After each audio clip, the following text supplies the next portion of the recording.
welcome once again to Postcard. And for once, he's got sunshine. And even though it's minus, we've got sunshine, Leigh, but it's plus 20 odd. I mean, what are you doing up there? It's lovely. It's lovely. It's like having your own sauna where you can dip into heat and dip into cold, and you can just put loads of clothes on, put your hat on, and put the fire on, put the log burner on. Yeah, no, not for me. I'll tell you what's not for you as well, and that is car parking, because you've run up against a problem, certainly the United Kingdom and other countries as well, but we seem in the UK to specialise in this. We get firms, we buy in firms to police car parks, and it perhaps isn't a good idea because some of them are absolutely ruthless. Go on, tell your personal experience. Well, yeah, we're a bit premature on this story from my side. We've not actually completed our investigations yet for the Leigh Banks Preservation Society, but in principle, we can tell you what's going on. The NHS and more or less all major supermarkets, rail stations, all places where you've got big car parking areas have stopped policing them themselves. The police don't police them, and the local authorities don't police them. There are private firms that do this. Now, everybody knows this. I'm not really telling anybody anything fresh here. But they send out notices, like for instance, talking about my own personal story, which started our interest in this. We got a notice. We were living in this glorious Victorian flat on the edge of, or apartment, should I say, not a flat. No, we're not students. And we were living in this apartment, glorious, just on the edge of this town, which I think has 180 odd listed monuments within the town itself. It's got castles, it's got just glorious buildings, and right at the heart of the town is the cooperative superstore, if you want to call it that. I don't think it's super, it's just expensive, but it does serve good wine, good beer, good cheese, good bread. So we shop there quite often. While we were there for about 3 weeks. At some stage in those 3 weeks, we contravened, apparently, the parking laws. After we'd returned to Central Europe, we got passed on from various people a parking notice from a company called CEL, which is one of the biggest parking companies in Britain. Now, did you see the signs saying that you can leave your car for 2 hours or whatever it is? We didn't, but I've got to be honest, we didn't look. We know that super. We used to live in a village just outside Eccleshall, and so we knew that shop and shop there regularly, and you used to be able to park there for nothing. Nobody ever, but there were parking payment machines on site, but you never got done, nothing ever happened. And it was just because it was locals who were using it, and if you were there for your shopping and disappeared, you never got a notice. So to be fair, we probably assumed that the situation was exactly the same as that. Anyway, like I say, we got back to our home over here. Through a circuitous route, we received a parking notice for £100. Now, £100 to overstay your parking. We're only in there for half an hour. We're only buying cheese and wine and things like that. So half an hour. So we basically we appealed against it. We appealed against it. I say, well, you've not told us when we did it. You've not told us what time we did it. We have no information about when we did it, apart from the month. I'd like to see some film date evidence. I'd like to see some documentary evidence. And so what they did was send us a new bill through a circuitous route for £140. Now, because of that, I'm just thinking, well, we can't get hold of them. You can't phone them up. There is no phone number for CEL other than how to facilitate you paying your supposed, in quotes, fine. So there's no way to contact them. We're waiting to get hold of the Co-op press office, but of course they're not working because of this little thing called COVID. So we can't really finish the investigation at the moment. So to just stop this going on, because they warned us that they would then up the bill to £200 if we didn't pay within 14 days. If we didn't pay, they'd take us to court. It's too much hassle. When you live 2,000 miles away, just too much hassle. So we paid them their £140. I hang my head in shame. We capitulated, we caved in to their demands. So then I checked it out. I should have checked it out before. I didn't bother because I wasn't worried about it. Do you know that these parking, in quotes, fines, which look just like parking fines, aren't parking fines at all? They're invoices for time spent on the property that they run.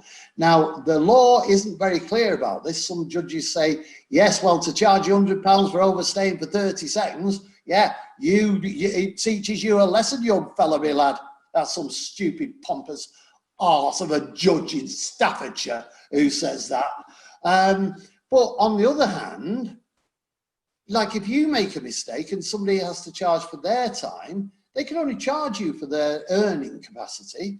So really that invoice should be for, at the maximum, a couple of quid, £3 maybe. But you'd have to overstay your parking for a long time to get to £3. So people are being conned by this company. They're pretending they have the authority to fine you for parking. They don't. The police have the authority to fine you for parking. The council have the authority to fine you for parking. They don't. CEL and other parking companies don't. They can send you an invoice. That's it. That's it. But the NHS, supermarkets, shopping centres are all supporting these companies. You could go to a hospital for an appointment, your hospital appointment's delayed, you're not very well off because you're not very well, maybe you can't work, you park up, you pay your £2.50, you're a bit late back, £140 fine. It's not a fine, it's an invoice. We are exposing this, will be next week now, because the Co-op's having a bit of a sleep because it's a bit poorly. Well, yes, I mean, there's a lot going on here, and in the real world, which perhaps this is now the real world, you've got a situation whereby a judge, I suppose, can finally overturn this situation. But it's going to cost a fortune, Leigh, to get that in motion. Who's got the pennies? Well, perhaps the Daily Mail have. Perhaps they should go at this one. No, the Daily Mail shouldn't go at it. I'm going at it. And and ultimately, I will probably sell the story to a national newspaper to pursue it. To be fair, the Daily Mail have done it. I think the Mirror has done it as well. It is a scandal. It is an absolute scandal. One of the main owners or directors of CEL, if she's still there, which I assume she is because of what's written there on Companies House, although that's a bit confusing because part of it says she is, part of it says she isn't. I'm assuming she's still there. She's from South Africa. Nothing wrong with being from South Africa, but to operate a business in Britain where you can't contact anybody from, what, 11,000, is it 11,000 miles away? I don't know. You know, I was checking out, and there's all this talk about, again, there's nothing illegal in it, about the record offices and the tax havens like Panama. You know, she's mentioned in these documents. Now, her company or companies similar to hers are multi-million-pound companies, and who's paying for it? Little old me and little old you and little old people who have to go to hospital. It's shameful. No matter what you do, if you're making millions out of ill people and people who just make a bit of a mistake because they thought they knew what was going on there, it's shameful. And it's more shameful for the companies like the Co-op, particularly the NHS, which is basically which is the government, to actually support these companies and not do anything about it. So that's why the story's delayed, because we've not got a response off our government or the NHS, because they're a bit sleepy as well because of COVID, isn't it? Well, yeah, but let's be honest, before the COVID situation hit us, you've always had the situation of getting in touch with people. You see something online on the internet and you've got a sales number and you will get through in a second. But when it all goes wrong, whether it's buying a computer or buying a bar of soap, there's your problem. You try and get in touch with their service department or complaints department. It's impossible. The only way to do it, of course, is go to the sales department and tell a porcupine, oh, I'm sorry, I dialed the wrong number. Well, Can you put me through? Wrong with that. Well, I mean, half the time when you say that, you try that on. Oh, well, our service department is in Taiwan. We can't put you through.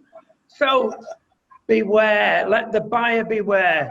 If you go and want to check a firm out, the first thing I do is to check out after sales.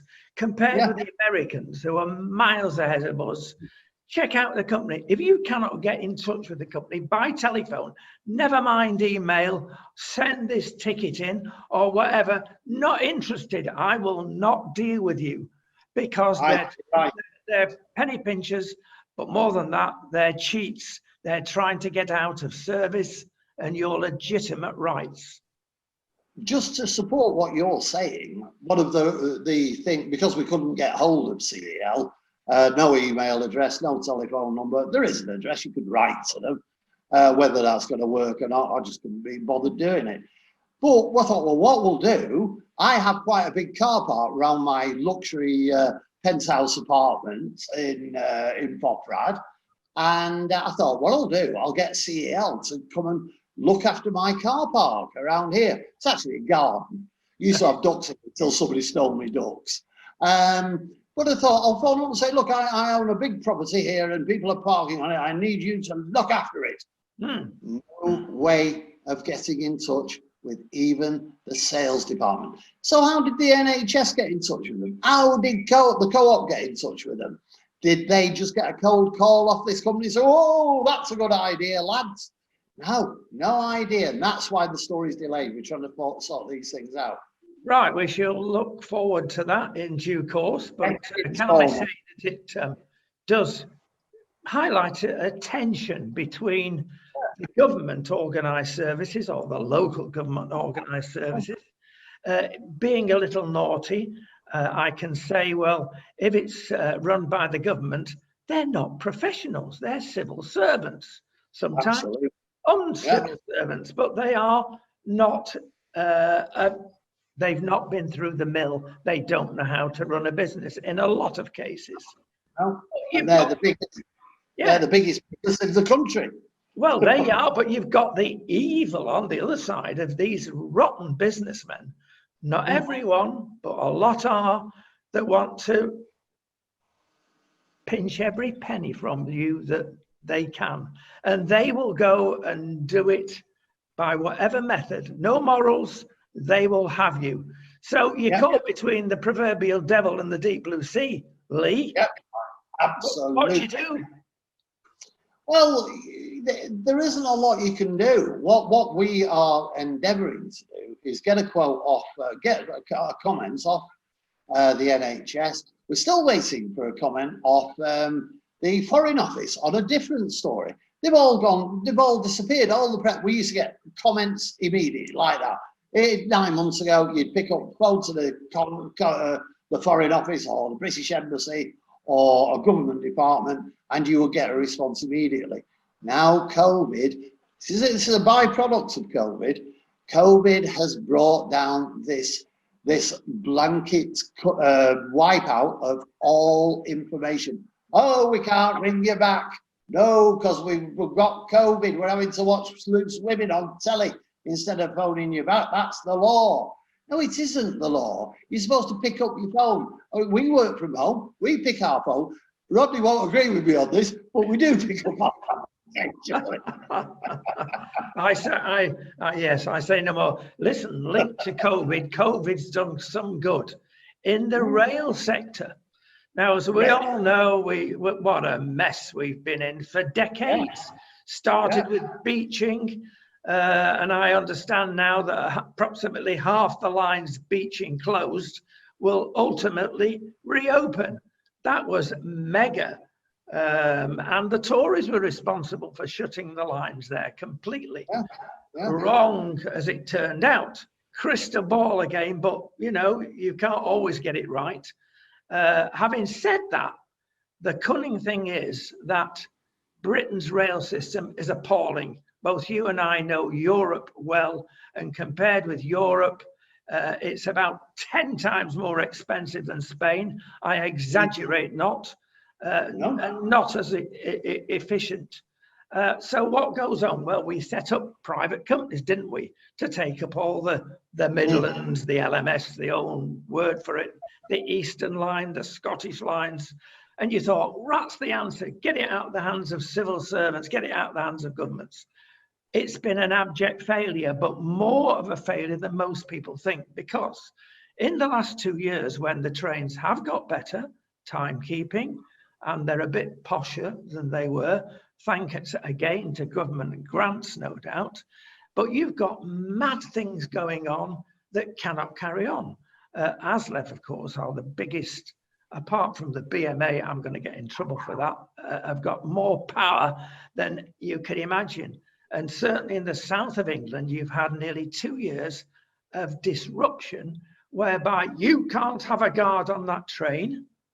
But you don't need one anymore. It's safer not to have a guard, get the electronics going and get the driver. There's the proof. No, we want a guard on there. And traveling into London particularly, it's been hell for a long time. Strikes every 5 minutes. Now, one looks at what the train drivers are earning. They're earning more than airline pilots, a lot of them. My goodness me, but they've got the power. I mean, well, there you go. Well, seriously, you can earn 80,000, whatever they tell you, Leigh, you can earn £80,000 a year if you put in the extra hours as a train driver. I think the average pay for a train driver, which is for what you do, you just sit there, you don't do anything, you don't have to steer it around corners or put your foot on the accelerator or do any braking, you just sit there. I don't know if you still have a dead man's hand to lean on, maybe that's what you do. Yeah, I don't know if that still exists. But basically, a train drives itself. I think what is a train driver's job? What does a train driver do? Does he just look out the window? Oh, look at that. I'd like to live in that house. Oh, look at that house. I like that. Oh, look at that window. Yeah. What does a train driver do? I'm sorry if you're a train driver, but it's a genuine request. Write to us, tell us what your job is. It's listen, Leigh, don't wait for the letters to arrive. I'll tell you. His main job is to stay awake. That's why they still have the dead man's handle. They do have a dead man's handle. Oh, yeah. Well, anyway, I believe the average wage for a train driver to be about 48,000. It's moved on, Leigh, believe you me, especially in special circumstances. But there again, well, yes, but I mean, and you're safe. You're not safe being a guard. You're not safe being a ticket collector if they exist anymore. Especially because you're mixing, aren't you? And back to the COVID thing. So no, you get stabbed. How many stabbings have happened on trains over the last indeed. Year? Now, why? How many people flushed under trains? Well, yes. Terrible. How has COVID helped? Well, in a very cunning way. Back to what we're discussing. And surprisingly, it's given the government some power because, of course, the government have been paying for all these trains, subsidies, and they've been running 90% empty, some of them, and even more. So now we've got a state where you're paying your train drivers and others phenomenal amounts of money, and the government can now step in and say, well, things will not be the same again.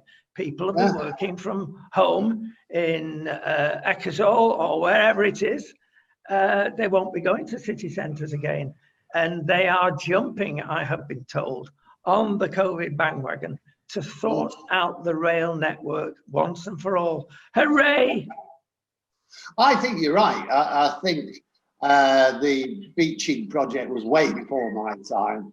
And, you know, for a long time living in the heart of Manchester, I never really had any great experience of it.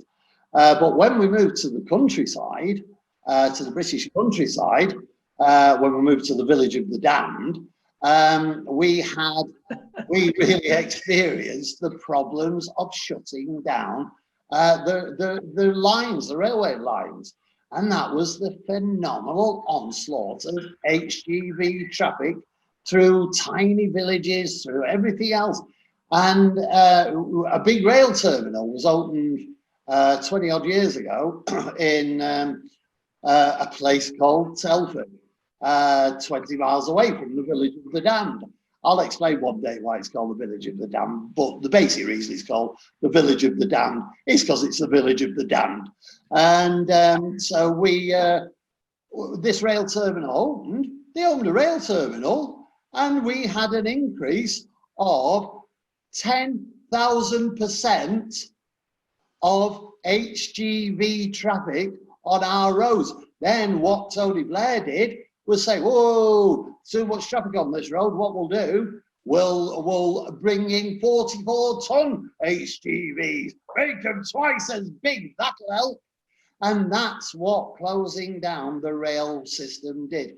The HS2, the big thing that'll make it, 3 minutes quicker, 10 minutes quicker to get to Manchester from London, which has cost billions upon billions, has caused the taking down the compulsory purchase of so many beautiful country properties. It's caused hell for so many people. And what's the benefit to it? It's been going for decades. Round Staffordshire again, go around Staffordshire and just see the infrastructure that's been put in for that and how it's destroyed village life. It's dreadful. So yes, bring back the trains, put the stuff that HGVs carry back on the trains, and have little delivery trucks picking them up from the stations and taking them to your little shops that don't exist anymore because they're all shutting down, because nobody goes to them, because they all do the shopping on the internet, because we spent 9 months locked down in us houses. That was my Staffordshire voice. Us houses. Right, we'll better move on. And I'll tell you what we're going to move on to. Tuna, tins of tuna.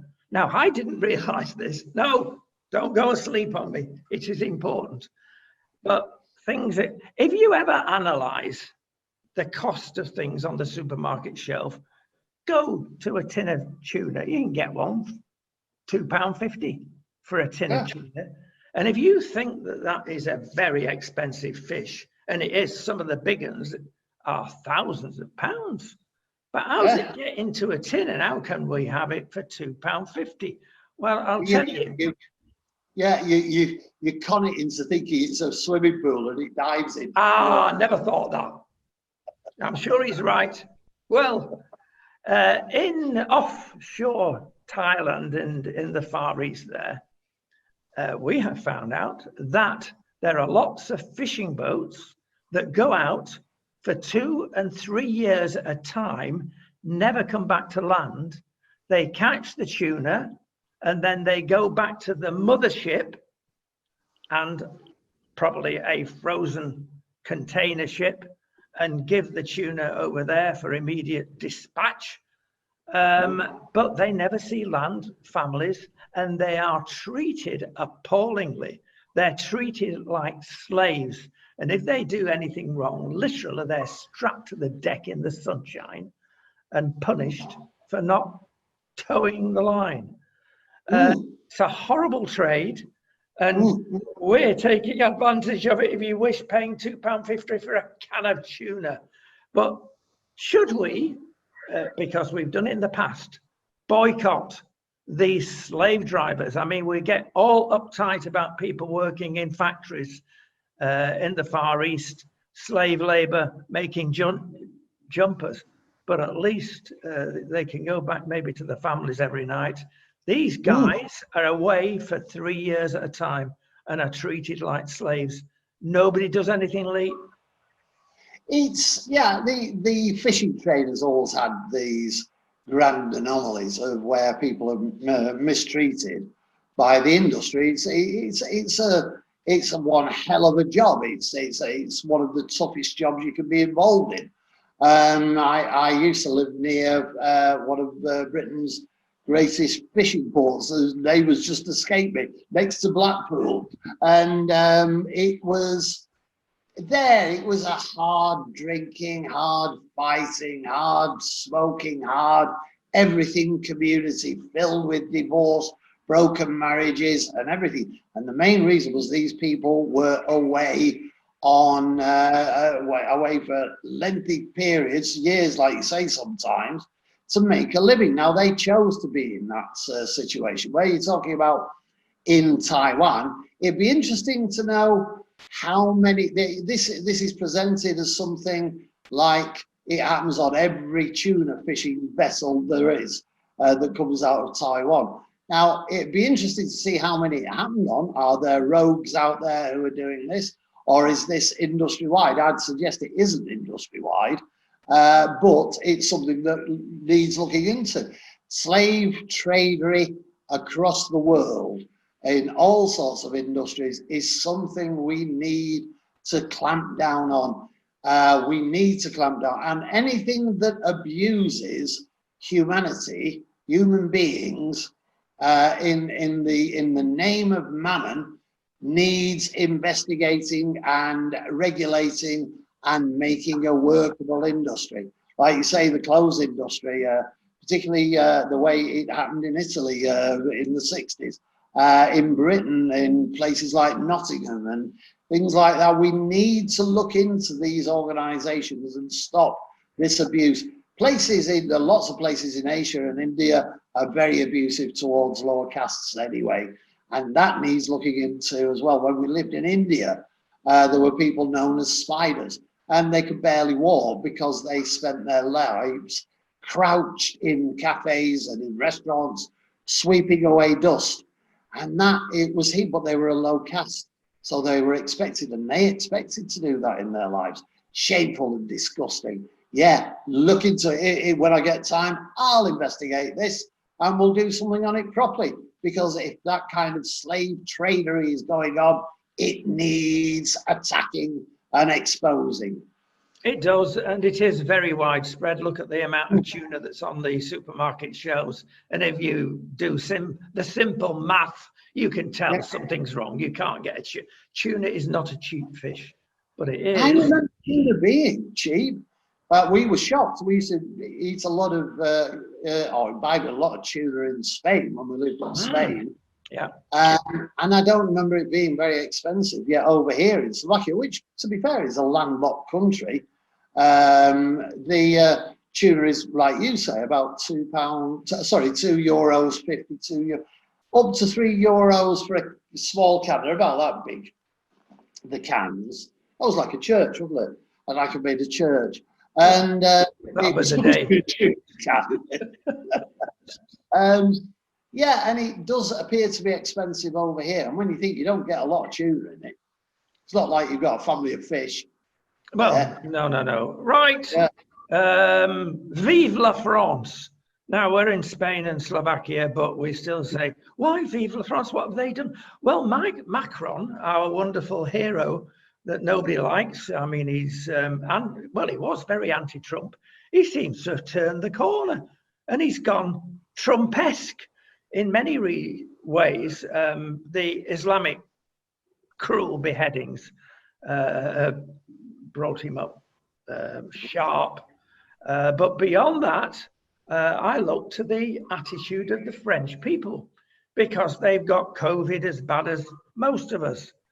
And there's a new game in France because in France, when you go out, you've got to have a form that has been previously sanctioned to tell the police, the authorities, where you're going, when you will be back, etc. And it's a bureaucratic nightmare, Leigh. I've seen one of these forms.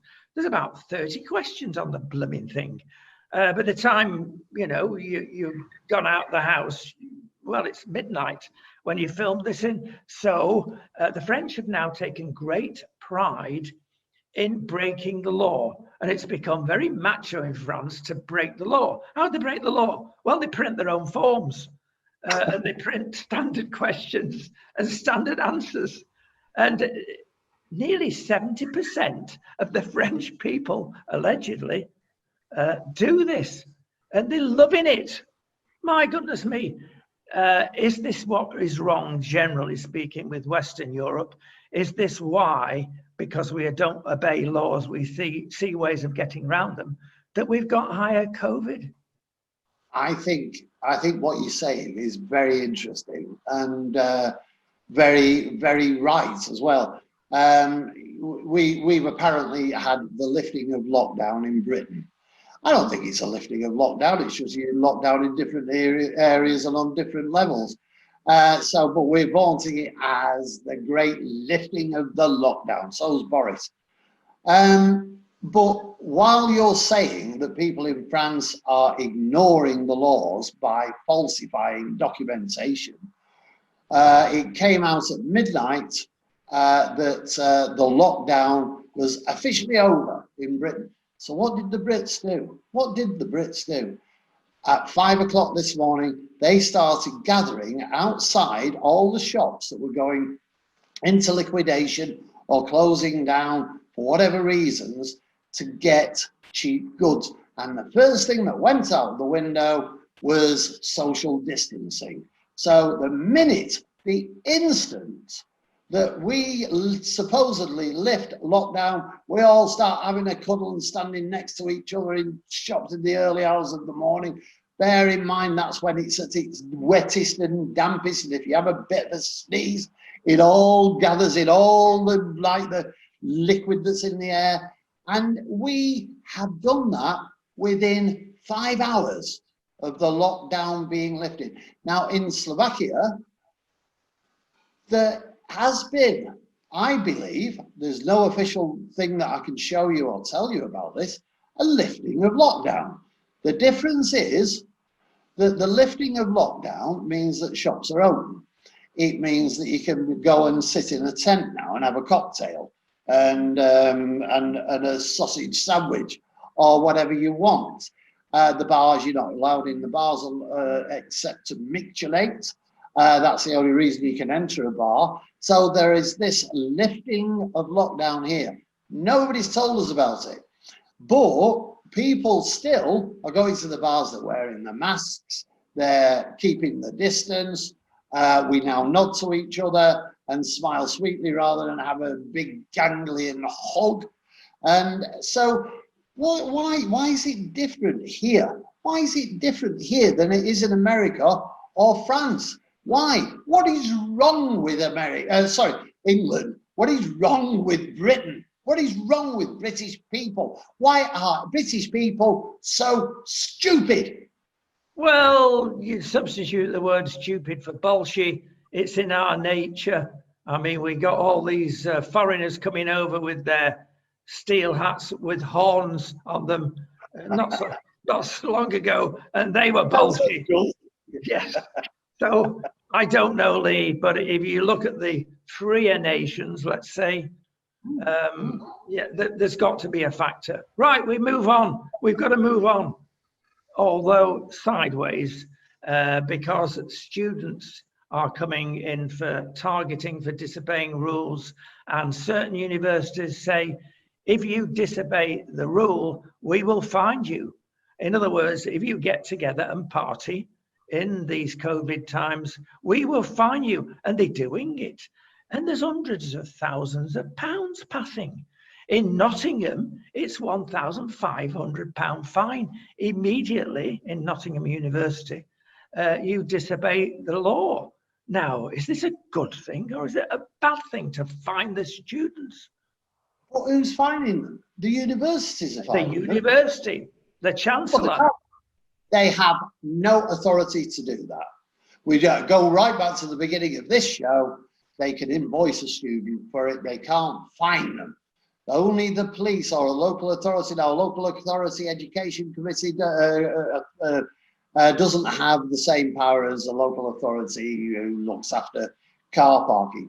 No, they can't find them. They can't find them. They could say, they could kick them out of university. Well, that's the other option. Which is the better option? You can say that's your last warning. Yeah, that's your last warning, sunshine. If you do it again, you're out. Well, what the benefit to kicking them out of university is, A, they won't have massive debts. B, they won't have stupid qualifications that won't get them a job. C, they can go and get some sort of a job somewhere. D, they can go and buy a house. E, they can go and get married and have children. And F, they can go on holiday. Kick all the students out of the universities. Universities are absolute rubbish. They should be banned. Well, that's one point of view. It may be the right point of view, but I tell you what, the Americans now have got a bigger problem than us, because it's a bigger country for a start. But they've got the similar problems that some of the courses are ridiculous. Nail painting, whatever. And it's not working. And a lot of American universities, and I dare say this goes on in the United Kingdom, are linking themselves to big manufacturers. And usually they're abroad, so that they can send their students over to America to learn the language, to learn the culture maybe, and to learn how to get on in big business. But it's bouncing back on them, Leigh, because they are turning the universities to money-making machines.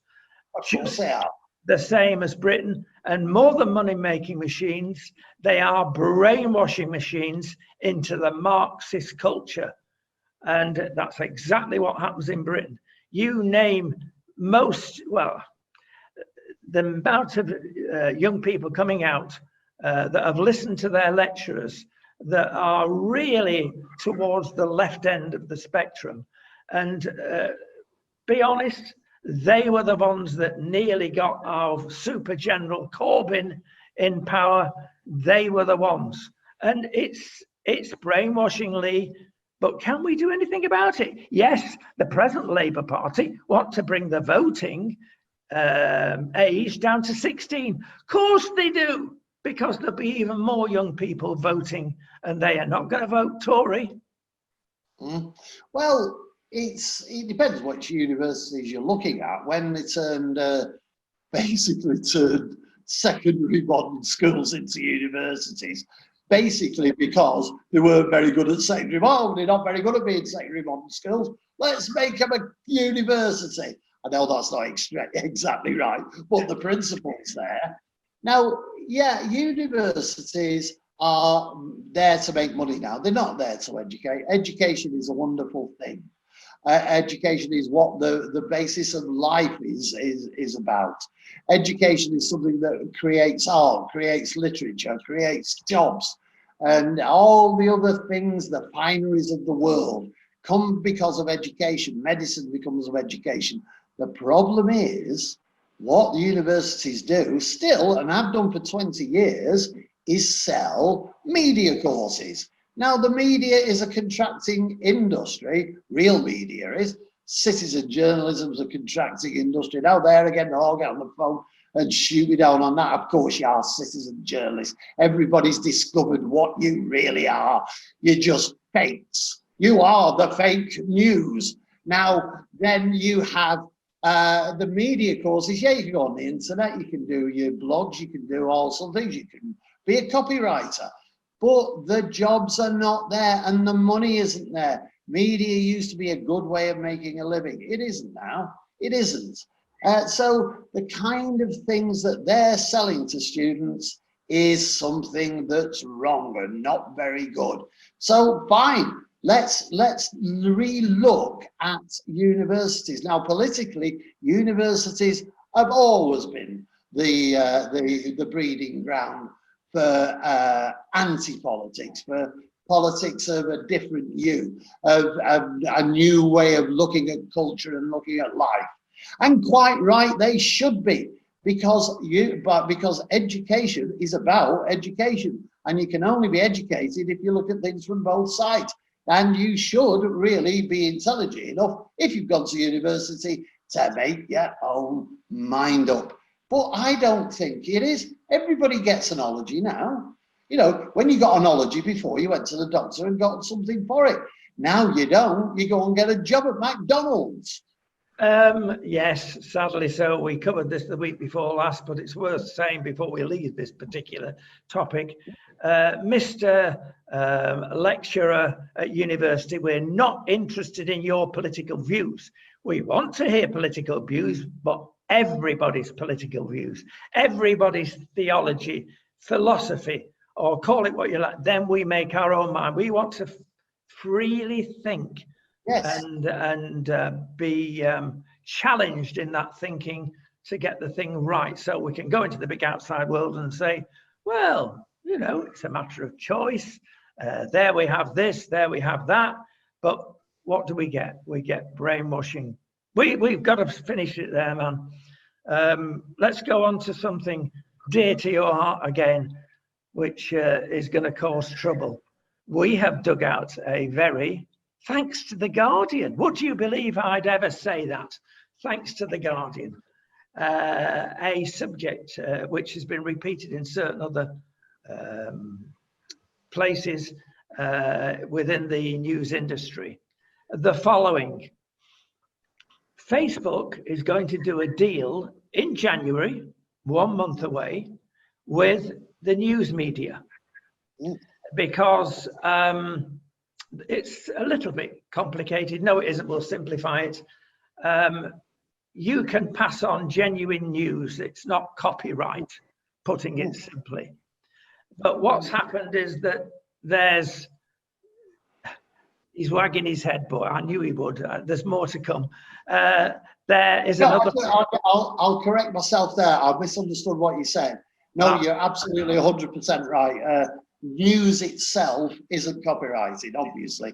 No. I misunderstood what you said. The presentation and the style of presentation of the news is copyrighted. Yes, right. So if we think about that we can all have our own news, social media has come along and in effect become a newspaper in some respects, because they're getting lots of news for nout. They are paying nothing. So whether it's an act of conscience, I don't think it is an act of conscience at all. They jumped before they were pushed by various countries. They have decided to give a lot of money, and it is a lot of money that Facebook's decided to do, to the newspaper industry. And of course, it's very nice for the newspaper industry. Yeah. But there has been a pre-signing up. And I'll tell you who signed up, Leigh. Then I'm going to put you on the spot, mate. The Guardian has signed up. The Mirror has signed up. The Independent has signed up. The Economist has signed up. They're all leftists. Why are they signing up, Leigh? Because it suits them. The righties have not signed up. They may do in the fullness of time. But when we spoke last week about there is a difference between left and right, but maybe it's not as different as you think. Wow, that shows what's going on in our world, both sides of the pond. There's really an imbalance. Certainly in America, there's more balance in Britain. But still, why are they signing up, Leigh? Why are all the lefties signing up? Because, of course, the media, social media, is lefty. It's all lefty. I totally disagree with you. I think social media is probably the most heinous right-wing extremist and hotbed of vile, inarticulate, unedifying politics that there is. You're probably right, but it's still lefty. Come on, they're all lefty. They're all anti-Trump. They're all pro-Labour. And you get the number of times you're taken down for exercising your right to present a right-wing opinion. You're taken down. They're lefties big time, Leigh. well, I've never been taken down for writing about anything really. I've never, and I can be quite controversial. I've never really had any problem in presenting what I consider to be my point of view of the news. I don't think it's really a left or a right wing thing that you sign up to get paid by somebody who is using your work. We're fighting at the moment, as you're well aware, for 15 writers who've had their copyright stolen off them. They've had their names removed from the work. They've had the photographs removed. All the identifying marks have been removed from the work. Facebook and other social media didn't go that far. They allowed you to be identified by your work, and for a while that was enough, because the internet wasn't that gigantic or that influential. But why should any organisation be able to use your work without your permission, based on the fact that all we're doing, we're just sending it out because this is what you said, and we're just sharing it to people?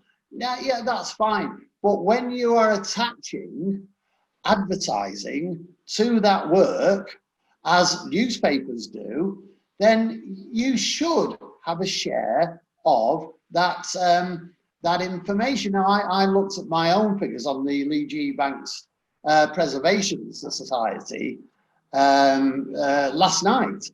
My average take on a story, I think it's 400 stories on there now, so you can extrapolate the figures from this. Some stories don't get many reads at all. It might be a couple of hundred, but my average readership per story is about 5,000 to 6,000 people. Now that's massive. That's massive. You know, it's as big as a regional newspaper.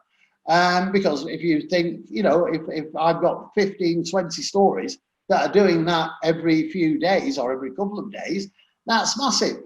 Now, when I share my work on social media, I'm doing it for a purpose, and social media is allowing me on occasions, the same as you. I get banned for sharing too much and stuff like that. But social media is allowing me to perpetuate my presentations. So really, they should be charging me, but they don't. But when you take other people's work wholesale, if they were taking work off my site and putting it on there and attaching advertising to it, then I'd want paying as well as anybody else.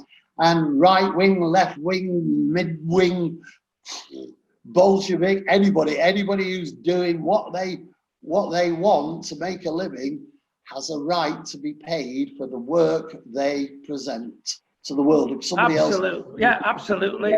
Yeah, but I've got another bombshell for you. This very day, this has happened. This very day, for the first time, social media advertising has overtaken both television and newspaper advertising. Wow! Now that's going to be mega. So a redress in the balance has got to come, Leigh. Well, yeah, it's well, yeah, I suppose. You see, the other thing is with social media, what it does, it also steals advertising.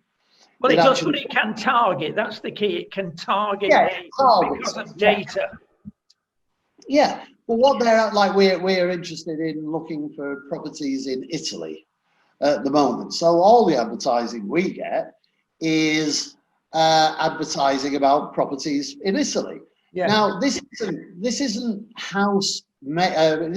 in-house ads created by Facebook or Twitter or whoever. This is other people's work. This is other people's advertisements created by them that is being nicked by Facebook. Now, when the bulk of the ads on Facebook are other people's work, I'm not sure how the advertising can outstrip that of newspaper, which is generally in-house created ads by the fact that somebody's got out and got them to supply it. I will check those figures up, because the true figures are that there are, readership-wise, of newspapers in the world today, and take me to task, world, if you want to. I can prove it. I might have got my figures slightly wrong, because I'm not very good with figures, but I'm not very far out. There is a readership of, right, I'm going to go for it. 1.5 billion people a day who read newspapers in the world. That's readership. Don't quote me the number of copies of a newspaper that are put out. That's not how the industry works. We're allowed to take 3 readers of any newspaper at any one stage. So it works out 1.5 billion. The internet is only slightly above that for visitors, etc. We're running on a par with the internet. It is bigger than us, obviously, but in principle, the figures are not that far apart. Now, how can they be earning far much more money out of their stolen advertising than we are out of house advertising? Well, one way of doing it actually is that you're invited quite often to boost your post. Make sure it doesn't get to just your friends and family. Get it out there to thousands, and they'll charge you money, a lot of money. And people do that. So, is it? That's promotion. Well, it's money going into their pockets. Oh yeah. No, the actual earning power of the internet is phenomenal. Yeah, I thought we were focusing just on advertising, internet advertising. The internet is the biggest earner in the world, bar none. Outstrips newspapers, outstrips the media generally, and everything. Advertising wise, I'm just a bit wary of the figures that might be bandied around on that.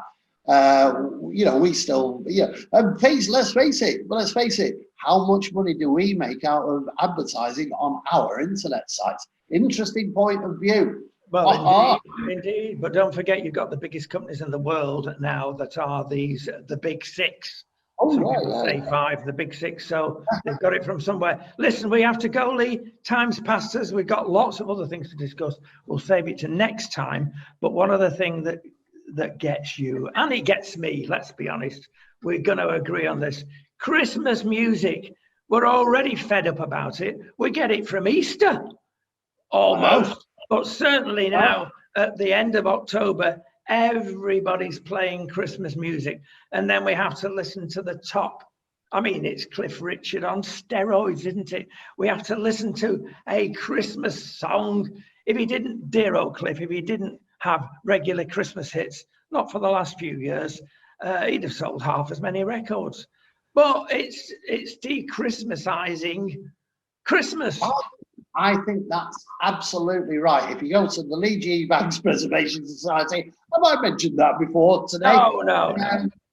The main piece at the moment is me attacking the BBC for its playlists, and it's headed Santa, pause, please, because as of yesterday, whichever, depends when you're watching it, but it's the day before we recorded this.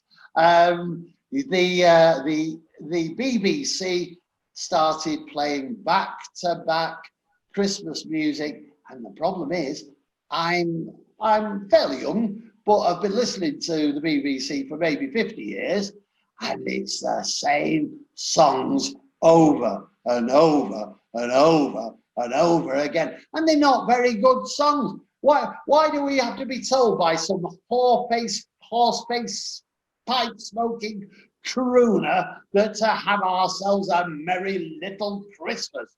Why, when you go to buy your potatoes and your tuna, do you have to have it banged down your lug holes in the aisles of the supermarkets? The same songs over and over. And you know, my final point, this is what I was getting over in this article. We are living in a true dystopian world. And what do you get in a world of dystopia? You get elevator music to calm the proletariat down. to keep them happy, keep them smiling. And that's what Christmas music is being done. As they tell you, don't kill your granny, don't hug your granny to death. Have yourself a merry little Christmas. Don't go out to the pub unless you've had a Scotch egg. Absolute con and hideosity. Well, there you are. I knew I'd like the blue touch paper, but we agree on that one. One of the refreshing things, I suppose it must be 30 odd years ago now when we came to Spain for the first time, we had a genuine Christmas. And it was dare I say, it was a Christian, as in Christmas, festival. It wasn't happy holidays, happy Xmas, X being the unknown. It was a proper Christmas and a proper Kings, because in Europe they celebrate the Kings as the time for giving presents in various countries. So we really appreciated that. Of course, we've gone down the UK and American way now, unfortunately, and there's daft songs everywhere. But anyway, we've come to the end, Leigh. It's goodbye from me, and it's a goodbye from Scrooge. Exactly. And sooty and sweet. Yeah. Bye-bye, everybody. Bye-bye.